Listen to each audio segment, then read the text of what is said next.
Okay, so let's talk about beef, saturated fat, monounsaturated fat. What does that fatty acid profile look like for beef? Right. Again, we've talked about how beef has become much leaner today.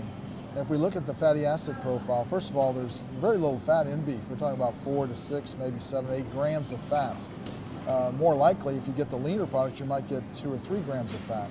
So again, not a whole lot of total fat.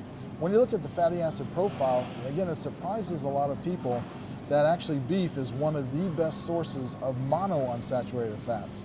That's like olive oil. Olive oil is, so just get a little technical, it has oleic fats. That's why olive oil.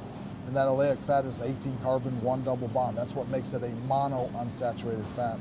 And beef is over half of what's fat that's in beef is that olive oil kind of fat. Another thing that's kind of become interesting is if you look at the saturated fats. A lot of the data now would show that not all saturated fats are created equal. That those short chain, the really small like palmitic or mysteric, those are ones that are found in palm oil and things like that, that those may not be that great for blood chemistry. But there's another one called stearic fat. It's an 18 carbon, no double bonds. That's what makes it a saturated fat. It's saturated with hydrogens. And as you look at that, that particular fat is either neutral on blood chemistry as far as cholesterol, LDL, HDL, or it is lowering, depending on the data that you look at. And so there's been a whole different kind of analysis of that information, and it's finding out that beef is not an issue with respect to fatty acid profile.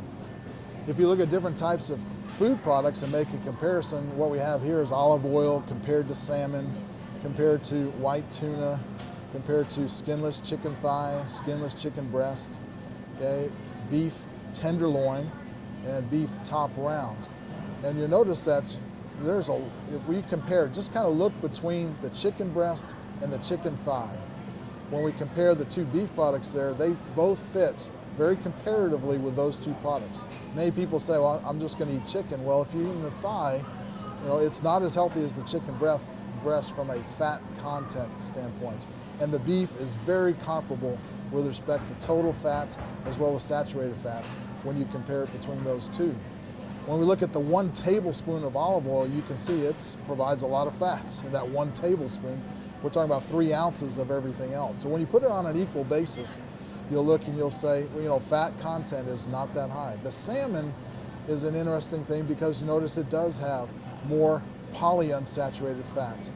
And so as you look at that, that's important because people say, well, I'm going to eat a certain type of beef because it's higher in polyunsaturated fat, basically omega-3s, for example.